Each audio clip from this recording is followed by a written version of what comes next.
এই হাদিসটি শুনবেন আর প্রতিদিন কয়েকবার রাতে ঘুমানোর সময় কল্পনায় আনবেন যে এটা কেমন হাদিস। ক্বালা রাসূলুল্লাহ সাল্লাল্লাহু আলাইহি ওয়াসাল্লাম, নবীজি বলেন, তুহশারুনা হুফাতান উরাতান গুরলা,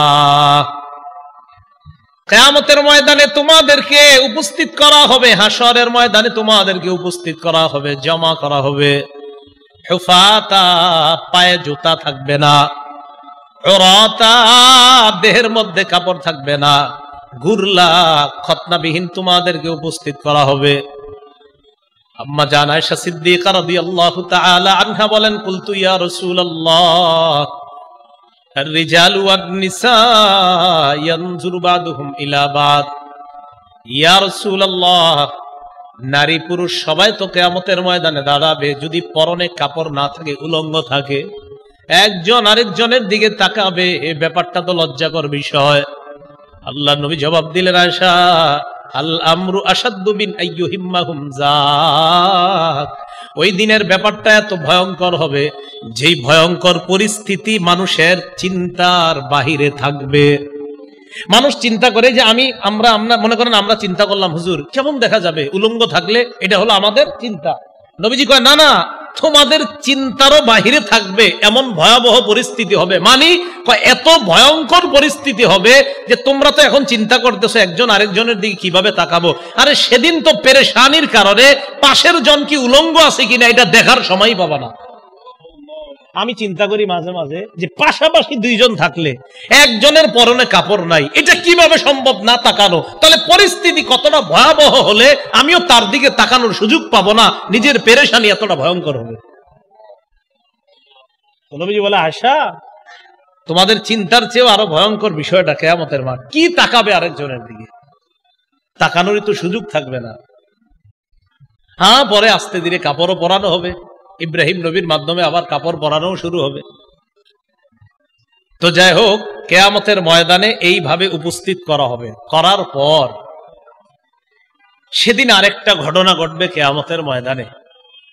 সহিহ বুখারীর 4812 নম্বর হাদিসের বর্ণনা, আবু হুরায়রা রাদিয়াল্লাহু তাআলা আনহুর বর্ণনা, তিনি বলেন, আন আবি হুরায়রা রাদিয়াল্লাহু তাআলা আনহু قال سمعت رسول الله صلى الله عليه وسلم يقول يقبض الله الأرض يوم القيامة ويطفي السماوات بيمينه فيقول أنا الملك أين ملوك الأرض। নবীজি বলেন, কিয়ামতের ময়দানে আল্লাহ জমিনটাকে তার কবজায় নিয়ে নিবে, পুরা আসমানগুলা, সবগুলা আসমান পেঁচায়া আল্লাহ তার কুদরতি ডান হাতের মধ্যে রেখে বলবে, এই কিয়ামতের মাঠের সমস্ত মানুষ, আনাল মালিক, আমি বাদশাহ, আমি বাদশাহ। আইনা মুলুকুল আরদ, কোথায় জমিনের রাজা বাদশারা? কোথায়? বাদশাহ কারে কয় তাকায়া দেখো। আসমান হাতে আনতে পারছিলা? জমিনটা হাতে নিতে পারছো না? সামান্য একটি এলাকার বাদশাহ তুমি হয়েছিলা, আজকে দেখো পুরা সব আসমান আমার হাতে, জমিন আমার হাতে, আলাল মালিক, আরে বাদশাহ তো আমি।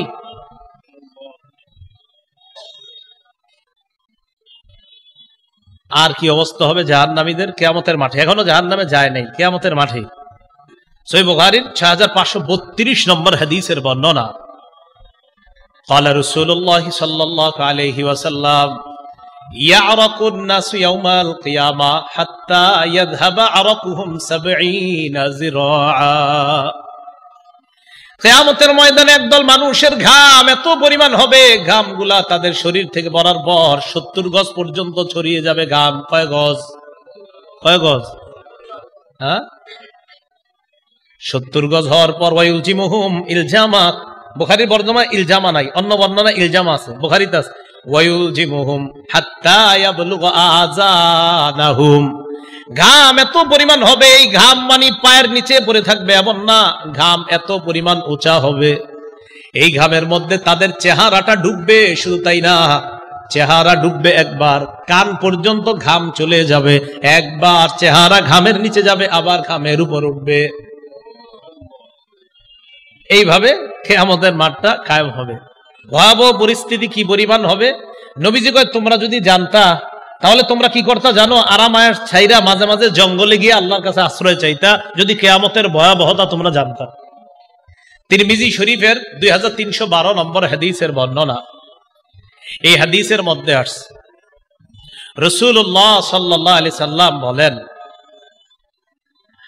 লাউ তা'লামুনা মা আ'লামু, পুরো বিষয়টা ইন্নী আরা মা লা তারাউনা, তোমরা যা দেখো না আমি তা দেখি, ওয়া আসমাউ মা লা তাসমাউনা, তোমরা যা শোনো না আমি তা শুনি। বর্ণনাটা মন দিয়ে শোনেন, তোমরা যা দেখো না আমি তা দেখি, তোমরা যা শোনো না আমি তা শুনি। আবু যর গিফারি রাদিয়াল্লাহু তাআলা আনহু বর্ণনা। এরপর নবীজি বলেন, শোনো, আত্তাতিস সামা ওয়া হুক্কালাহা আন তাইত্তা, কয় আকাশ কটকট আওয়াজ করতেছে, আকাশ কটকট আওয়াজ করতেছে, কয় আসমানের জন্য এটা শোভা পায়, এটা তার হক আছে এইভাবে কটকট আওয়াজ করা। হ্যাঁ, এটা আমি শুনি, তোমরা শোনো না। কয় এটা ও কটকট করতেছে। কয় জানো তোমরা, মা ফিহা মাউদিউ আরবা'i আসাবি'a ইল্লা ওয়া মালাকুন ওয়াদিউন জাবহাতাহু ফিস সামা সাজিদান লিল্লাহ। নবীজি বলেন, আসমানের মধ্যে এমন 4 আঙ্গুল পরিমাণও ফাঁকা জায়গা নাই যে জায়গার মধ্যে একজন ফেরেশতা তার মাথাটা ঝুঁকায় আল্লাহর দরবারে সিজদা করে না। আসমানের মধ্যে 4 আঙ্গুল পরিমাণও ফাঁকা পাবে না, প্রত্যেকটা জায়গায় ফেরেশতার সিজদা পাইবা। ফেরেশতা সিজদা করে, আসমান কটকট আওয়াজ করে, এটা তার জন্য শোভা পায়, সে করে এই আওয়াজটা। এরপরে কি কয় নবীজি দেখেন, লাউ তা'লামুনা মা আ'লামু, আমি যা জানি তোমরা যদি তা জানতে, লা দাহিকতুম কালিলা ওয়া লা বাকাইতুম কাসীরা, তাহলে তোমরা কম হাসতে আর বেশি বেশি কান্না করতা।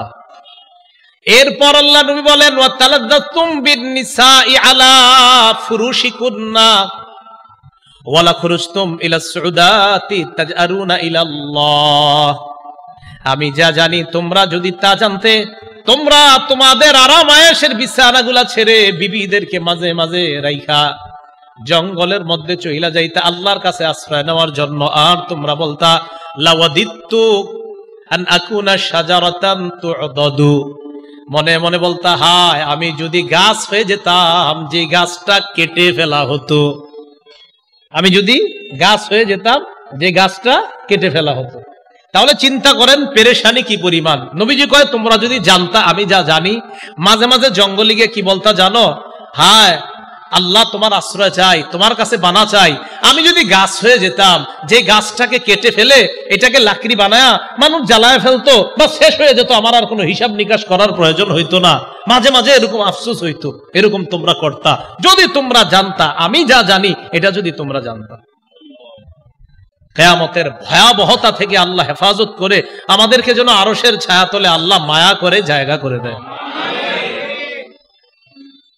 সবচেয়ে ভয়ঙ্কর পরিস্থিতি কাদের হবে? অনেকের হবে, এর মধ্যে উল্লেখযোগ্য যারা বয়ান করে, বক্তৃতা করে, বক্তাদের। হ্যাঁ, বক্তাদের। বুখারী মুসলিমের এক যুগে বর্ণনা হাদিস, عن أسامة بن زيد رضي الله تعالى عنه قال قال رسول الله صلى الله عليه وسلم,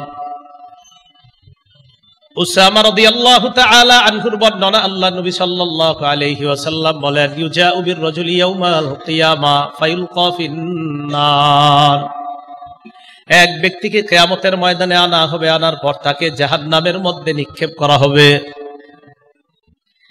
জাহান্নামের মধ্যে নিক্ষেপ করার পর তাকে দেখেন, ফাতানদালিকু আকতাবু বাতনিহি, জাহান্নামের আগুনের মধ্যে যাওয়ার পর তার পেটের নারী বুড়িগুলা বের হয়ে যাবে। নারী বুড়িগুলা বের হওয়ার পর ইয়াদুরু হাওলাহা কামা ইয়াদুরুল হিমার বিররাহা, ওই ব্যক্তি নারী বুড়িগুলার চারপাশে ঘুরতে থাকবে যেইভাবে গাধা তার চাক্কির পাশে ঘুরতে থাকে। ফায়াজতামিউ ইলাইহি আহলুন নার, অন্যান্য জাহান্নামীরা তার কাছে আসবে। জাহান্নামীরা কি শান্তিতে আছে? অন্যরা এর সান্ত্বনা দিতে আসবে, মানে অন্য জাহান্নামীরা তো শান্তিতে নাই, তো এরা অবাক হয়ে যাবে, ঘটনা কি, এর এই অবস্থা কা, তাহলে ব্যাপারটা বুঝেন, অন্য জাহান্নামীরা এরে দেখতে আসবে যে ঘটনা কি, এরই অবস্থাটা। এই হাদিস আমি পড়ি আর বারবার চিন্তা করি যে অন্য জাহান্নামীরা ওরে দেখতে আসবে, সবাই তো ভয়ঙ্কর অবস্থায় আছে, কিন্তু অন্যরা ওরে দেখতে আসবে কি ঘটনা কি, এর অবস্থাটা, তাহলে কি পরিমাণ ভয়ঙ্কর অবস্থা আছে। তো জাহান্নামীরা আয়েশা বলবে, এই তোমারে তো চিনা চিনা লাগে।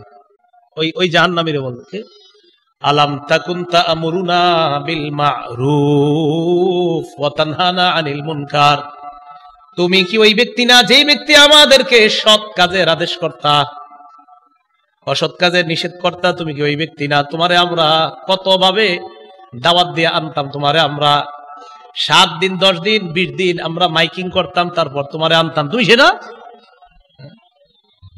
আরে তুমি আমগরে নামাজের কথা বলতা, তুমি তো সে। তো বলবে, হ্যাঁ আমি সে। তো তোমার এই অবস্থা কেন? জবাব দিবে, কুনতু আমুরুকুম বিল মারুফ ওয়ালা আতি, আমি তোমাদেরকে সৎ কাজের কথা বলতাম, আমি নিজেই করতাম না। তোমাদেরকে ফজরের নামাজ পড়ানোর ওয়াজ করতাম, এশার নামাজ পড়ার জন্য ওয়াজ করতাম, আমি নিজেই এশার নামাজ পড়তাম না, ফজর নামাজ পড়তাম না, বিভিন্ন নামাজে আমি অংশগ্রহণ করতাম না। একটা অনুষ্ঠান শেষ করে আরেকটাই যেতে হবে, এই টেনশনে মাঝখানে কত নামাজ কাট করে দিলাম, কাজা করে দিলাম। বয়ানের ফিকিরে করতে করতে 1টা 2টা 3টা পর্যন্ত শেষ করে ফেললাম, অনেক সময় এশার নামাজের কথাটাও ভুলে গেলাম। তুমি সে? হ্যাঁ আমি সে। আফসোস।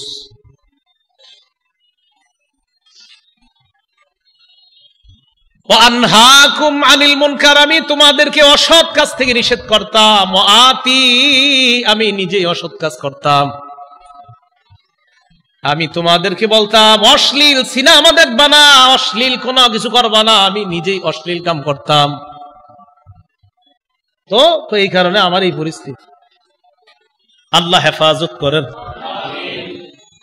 যারা সৎ কাজের আদেশ, অসৎ কাজের নিষেধ, আমি সহ সবাই যারা দাওয়াতের কাজ, খুব সতর্ক। এই জন্য যিনি দায়ী হয়, মুবাল্লিগ হয়, তার অনেকগুলো গুণাবলী আছে। এই ব্যাপারে আমার একটা বয়ানও আছে, আপনারা জানেন, টঙ্গী ইজতেমার সময় দিয়েছিলাম, মুবাল্লিগ আদর্শ দায়ী কে হবে। সেখানে দায়ীর গুণাবলীর মধ্যে একটা আছে, এটা যে দায়ী যেটা বলবে মানুষকে, সে নিজেও এটার উপর আমল করতে হবে। সূরা সফের আয়াত সেখানে পড়েছিলাম, লিমা তাকুলুনা মা লা তাফআলুন, এমন কথা কেন বলো যেটা তুমি নিজেই করো না। আতা'মুরুনা আন-নাসা বিল বির ওয়া তানসাউনা আনফুসাকুম, মানুষকে পুণ্যের আদেশ করো আর নিজেদেরকে ভুলে যাও। তো কিয়ামতের ময়দানে তার অবস্থাটা হবে সবচেয়ে ভয়ঙ্কর। যাদের অবস্থা হবে তাদের একজন হবে সে কিয়ামতের ময়দানে। আল্লাহ আমাদের সকলকে ভয়াবহ পরিস্থিতি থেকে হেফাজত করেন। এরপর সেখানে 2 শ্রেণীর মানুষ হবে, এক দলের ডান হাতে আমলনামা দেওয়া হবে, আর এক দলের বাম হাতে আমলনামা। ডান হাতের আমলনামা যাদেরকে দেওয়া হবে, সূরা হুদের 105, 6, 7, 8 নম্বর আয়াতে আল্লাহ তাদের পরিচয় দিয়ে দিয়েছেন। এক দল হবে সৌভাগ্যবান, আরেক দল হবে হতভাগা। হতভাগা যারা, তাদের ঠিকানা জাহান্নাম, সৌভাগ্যবানদের যাদের, তাদের ঠিকানা হবে জান্নাত। আল্লাহ আমাদের সকলকে সৌভাগ্যবানদের কাতারে শামিল হওয়ার তৌফিক দান করেন। মনোযোগ দেন, কিয়ামত হবে কবে এটা কে জানে? কি বারে হবে? কোন বছরের? মাশাআল্লাহ, কিয়ামত হবে এটা জানে কে? কি বারে হবে? এই শুক্রবারটাও কবে, কোন বছর হবে এটাও কে জানেন? কাদের উপর হবে? সবচেয়ে নিকৃষ্ট মানুষের উপর। আল্লাহ আমাদের সকলকে যে কথাগুলো বললাম শুনলাম আমল করার তৌফিক দান করেন। ভাই, মসজিদ মাদ্রাসায় মিডিয়া না যাওয়াই ভালো। মসজিদ মাদ্রাসার ভিতরে ক্যামেরা এতগুলা না যাওয়াই ভালো। মসজিদ মাদ্রাসায় আমার উস্তাদরা প্রতিদিন তাদের কাছে বলতে হয়, কি শুরু করলা, এরকম ডেলি জিজ্ঞাসা করে, জেনে জেনে চলে যায়। তো এই উস্তাদদের ডেলি মনে করেন যে আমি বড় হুজুর, না আমার তো বড় হুজুর আছে আরো।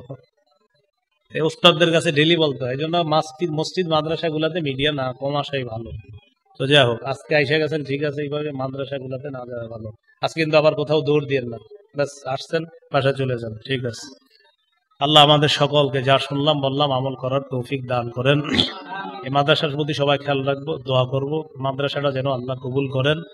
মাদ্রাসার ছাত্রগুলোকে যেন আল্লাহ পাক রব্বুল আলামিন রব্বানি হাফেজ, রব্বানি আলেম হিসাবে কবুল করেন। ওয়া আখিরু দাওয়ানা আলহামদুলিল্লাহি রাব্বিল আলামিন। গাজীপুর যেতে হবে আমার জন্য।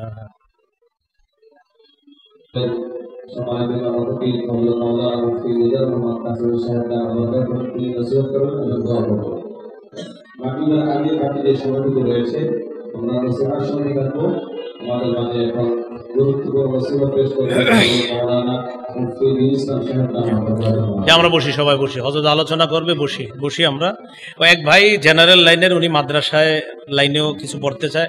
আপনি যেই ভাই দিয়েছেন, আপনি এই মাদ্রাসার উস্তাদদের সাথে দেখা করবেন, এই মাদ্রাসার উস্তাদ ওনার সাথে দেখা করবেন, অথবা আশেপাশের কোনো মসজিদের ইমাম সাহেব ওনার সাথেও দেখা করতে পারেন, অথবা যেই কোনো মসজিদের খতিব সাহেব তার সাথে দেখা করে পরামর্শ করবেন যে কিভাবে আপনারা জেনারেলের পাশাপাশি পড়াশোনা করা যায়। এক ভাই জেনারেলের পাশাপাশি মাদ্রাসার লাইনেরও কিছু পড়াশোনা এগুলা যেন করতে পারে। তো যাই হোক, তো এই জন্য দিন শিক্ষার জন্য আপনি এটা করেন ইনশাল্লাহ। আরেকটা বিষয়, ঠিক আছে, এই জন্য দোয়া করবো, আমাদের সাথে একটু পরামর্শ করবেন। মোবাইলগুলো সাবধানে রাখেন সবাই। জি ইনশাআল্লাহ এই মুহূর্তে আমাদের সম্মুখে বয়ান পেশ করবেন হযরত মাওলানা মুফতি